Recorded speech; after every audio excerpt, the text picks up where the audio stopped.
ಮೈಸೂರನ್ನು 2ನೇ city hub ಅಂತ IT ಸಿಟಿ ಅಂತ ಘೋಷಣೆ ಮಾಡಿರೋದ್ರಿಂದ ಮೈಸೂರಿಗೆ ಕನಿಷ್ಠ 1-1.5 ಲಕ್ಷ ಜನಕ್ಕೆ ಕೆಲಸ ಸಿಗುವಂಥದ್ದಾಗುತ್ತೆ. ಬೆಂಗಳೂರಿಗೆ ಬರುವಂಥ ಕಂಪ್ನಿಗಳನ್ನೆಲ್ಲ ಮೈಸೂರಿಗೆ ಕಳಿಸುವಂಥ ಕೆಲಸವನ್ನು ಮಾಡ್ತಾರೆ. ಸರ್ಕಾರನೇ ಘೋಷಣೆ ಮಾಡಿದೆ IT ಕಂಪ್ನಿ 2ನೇ ಸಿಟಿ ಅಂತ. ಸೊ ಬೆಂಗಳೂರಲ್ಲಿ ಏನು ಲಕ್ಷಾಂತರ ಜನ ಕೆಲಸ ಮಾಡ್ತಾ ಇದ್ದಾರೆ, ಈಗ ಮೈಸೂರು ಶಿಫ್ಟ್ ಆಗುವಂಥ ಕೆಲಸ ಆಗುತ್ತೆ.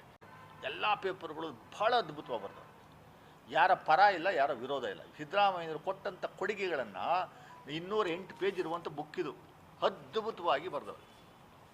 ಎಲ್ಲ ಸಮಾಜದವ್ರಿಗೆ ಅನುಕೂಲ ಆಗೋ ರೀತಿಯಲ್ಲಿ ಸುಮಾರು 2 ತಿಂಗಳ ಕಾಲ ಒಬ್ಬ ಮುಖ್ಯಮಂತ್ರಿ ಫೈನಾನ್ಸ್ ಪೋರ್ಟ್ಫೋಲಿಯೋ ಇರುವ ಒಂದು ಮುಖ್ಯಮಂತ್ರಿ, ಇಡೀ ದೇಶದಲ್ಲಿ ಒಬ್ಬ ಮುಖ್ಯಮಂತ್ರಿ ಬಡ್ಜೆಟ್ ಮಂಡನೆ ಮಾಡುವಂಥದ್ದಕ್ಕೆ ಸುಮಾರು 30-35 ದಿವಸ ಎಲ್ಲ ವರ್ಗದವ್ರನ್ನ ಕೂರಿಸ್ಕೊಂಡು ಎಲ್ಲ ಡಿಪಾರ್ಟ್ಮೆಂಟ್ನ ಆಫೀಸರ್ಸ್ನ ಕೂತ್ಕೊಂಡು ಚರ್ಚೆ ಮಾಡಿ ಏನಾಗಬೇಕು ಏನು ಆಗಬಾರ್ದು ಅನ್ನುವಂಥದ್ದು ಗ್ರೌಂಡ್ ರಿಯಾಲಿಟಿ ತಿಳ್ಕೊಂಡು ಬಡ್ಜೆಟ್ ಮಂಡನೆ ಮಾಡುವಂಥದ್ದು ಆ ಪ್ರವೃತ್ತಿ ಯಾರಿಗಾದ್ರು ದೇಶದಲ್ಲಿ ಇಲ್ಲಿವರೆಗೂ ಇರುವಂಥದ್ದು ಇದ್ದರೆ ಸಿದ್ದರಾಮಯ್ಯರಿಗೆ ಮಾತ್ರ. ಅದು ಪ್ರಾಕ್ಟಿಕಾಲಿಟಿ ಪ್ರತಿಯೊಂದು ಗೊತ್ತು. 4,48,000 ಕೋಟಿ ಎಂತೆಂಥ ಕಾರ್ಯಕ್ರಮಗಳನ್ನು ಕೊಟ್ಟಿದ್ದಾರೆ ಅನ್ನುವಂಥದ್ದು ಇದರಲ್ಲಿದೆ.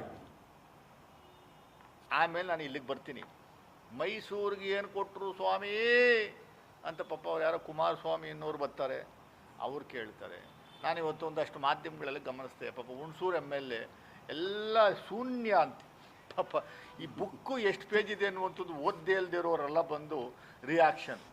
ಯಾರೋ BJP ವಕ್ತಾರರನ್ನ ಇಂಟರ್ವ್ಯೂ ಮಾಡೋರು 5-6 ಜನನ, ಯಾರ ಹೆಸರನ್ನೂ ಗೊತ್ತಿಲ್ಲ, ನಾನು ನೋಡೇ ಇಲ್ಲ, ಅವ್ರು ಯಾರೋ ಕತೆ ಏನು ಅಂತಲೇ ಗೊತ್ತಿಲ್ಲ. ಹಿಂದುಳಿದ ವರ್ಗದ ಅಧ್ಯಕ್ಷ ಅಂತ ಅವನು ಯಾರೋ ಒಬ್ಬ ಯಾವುದೋ ಸ್ಕೂಲ್ ನಡೆಸ್ತಾನೆ, ಅದೇನೇನೋ ಮಾಡ್ತಾನೆ. ಪಾಪ ಅವನು ಏನೂ ಇಲ್ಲವಂತೆ, ಬುಡ್ಬುಡ್ಕಿ ಅಂತೆ ಮೈಸೂರಿಗೆ.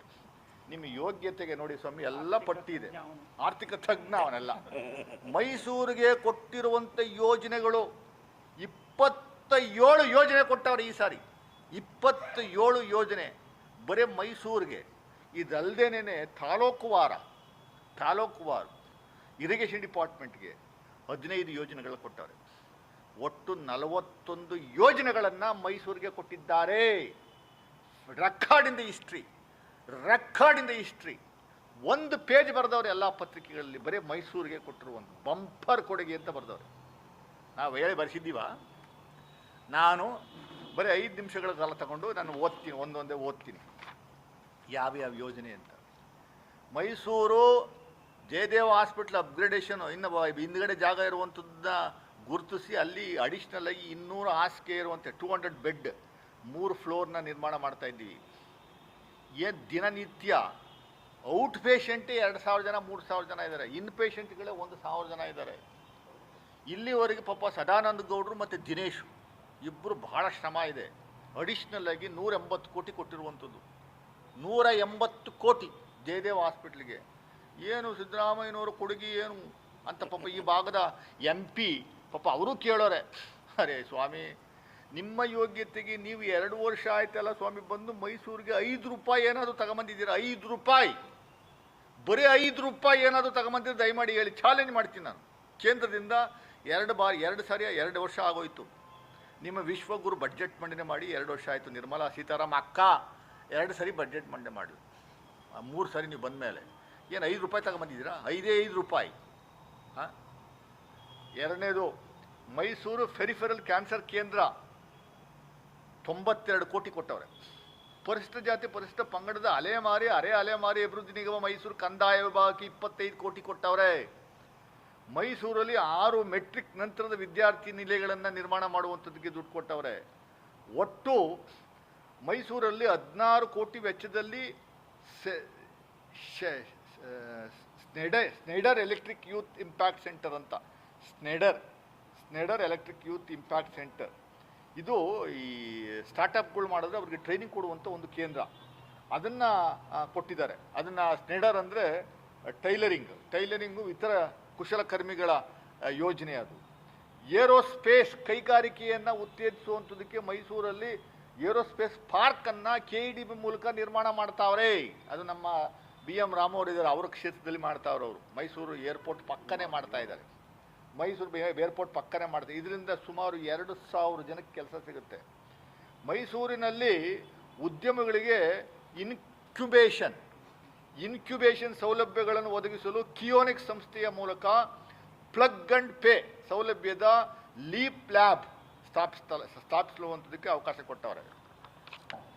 ಮೈಸೂರಿನಲ್ಲಿ ಮಾಹಿತಿ ತಂತ್ರಜ್ಞಾನ ಕ್ಷೇತ್ರಕ್ಕೆ ಪ್ರೋತ್ಸಾಹ ನೀಡಿದ್ದರಿಂದ ಸುಮಾರು 100 ಕಂಪನಿಗಳು 30,000ಕ್ಕೂ ಹೆಚ್ಚು ಉದ್ಯೋಗಗಳನ್ನು ಕಾರ್ಯನಿರ್ವಹಿಸುತ್ತಿದ್ದಾರೆ. ಈಗ ಅದನ್ನು ಡಿಸೆಂಟ್ರಲೈಸ್ ಮಾಡಿ ಬೆಂಗಳೂರು ಉದ್ದೇಶದಿಂದ ಮೈಸೂರನ್ನು 2ನೇ IT ಸಿಟಿ ಅಂತ ಘೋಷಣೆ ಮಾಡಿದ್ದಾರೆ.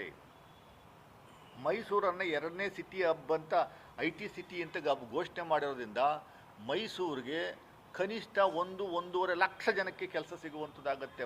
ಬೆಂಗಳೂರಿಗೆ ಬರುವಂಥ ಕಂಪನಿಗಳನ್ನೆಲ್ಲ ಮೈಸೂರಿಗೆ ಕಳಿಸುವಂಥ ಕೆಲಸವನ್ನು ಮಾಡ್ತಾರೆ. ಸರ್ಕಾರನೇ ಘೋಷಣೆ ಮಾಡಿದೆ IT ಕಂಪನಿ 2ನೇ ಸಿಟಿ ಅಂತ. ಸೊ ಬೆಂಗಳೂರಲ್ಲಿ ಏನು ಲಕ್ಷಾಂತರ ಜನ ಕೆಲಸ ಮಾಡ್ತಾ ಇದ್ದಾರೆ, ಈಗ ಮೈಸೂರು ಶಿಫ್ಟ್ ಆಗುವಂಥ ಕೆಲಸ ಆಗುತ್ತೆ.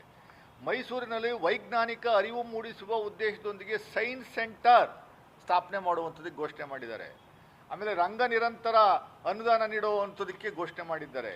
ಸೈಕ್ಲಿಂಗ್ ಕ್ರೀಡೆಗೆ ದಟ್ಗಳ್ಳಿನಲ್ಲಿ ಆಧುನಿಕ ಸೈಕ್ಲಿಂಗ್ ವೆಲೋಡ್ರಾಮ್ ನಿರ್ಮಾಣ ಮಾಡುವಂಥದ್ದಕ್ಕೆ ಘೋಷಣೆ ಮಾಡಿದ್ದಾರೆ. ಪ್ರವಾಸಿಗರ ಅನುಕೂಲತೆಗಾಗಿ ಪ್ರಕೃತಿ ನಿರೂಪಣಾ ಕೇಂದ್ರ ಮೈಸೂರಲ್ಲಿ ಸ್ಥಾಪನೆ ಮಾಡುವಂಥದ್ದಕ್ಕೆ ಘೋಷಣೆ ಮಾಡಿದ್ದಾರೆ. ಫಿಲ್ಮ್ ಸಿಟಿ ಈಗಾಗಲೇ ಏನು ಘೋಷಣೆ ಆಗಿತ್ತು 500 ಕೋಟಿ ಪ್ರಾಜೆಕ್ಟ್ಗೆ, ಬರೀ ಫಿಲ್ಮ್ ಸಿಟಿ ಘೋಷಣೆ ಮಾಡಿದ್ರೆ ಸಾಲದು, ಆ ಜನಗಳು ಬರುವಂಥವ್ರಿಗೆ ಉಳ್ಕೊಳ್ಳುವಂಥದ್ದಕ್ಕೆ ಸ್ಟಾರ್ ಹೋಟ್ಲು ಮತ್ತು ಇತರ ಮೂಲಭೂತ ಸೌಕರ್ಯಗಳು, restaurant, bar and restaurant, star hotels ಅದನ್ನು ನಿರ್ಮಾಣ ಮಾಡುವಂಥದ್ದಕ್ಕೆ PPP ಮಾಡಲ್ಲಿ ಅನುಮತಿ ಕೊಟ್ಟಿರುವಂಥದ್ದು. ಅದರಿಂದ 500 ಕೋಟಿ ಇನ್ವೆಸ್ಟ್ಮೆಂಟ್ ಆಗ್ತಾ ಇದೆ. ಆಮೇಲೆ 1 more ಪೊಲೀಸ್ ಸ್ಟೇಷನ್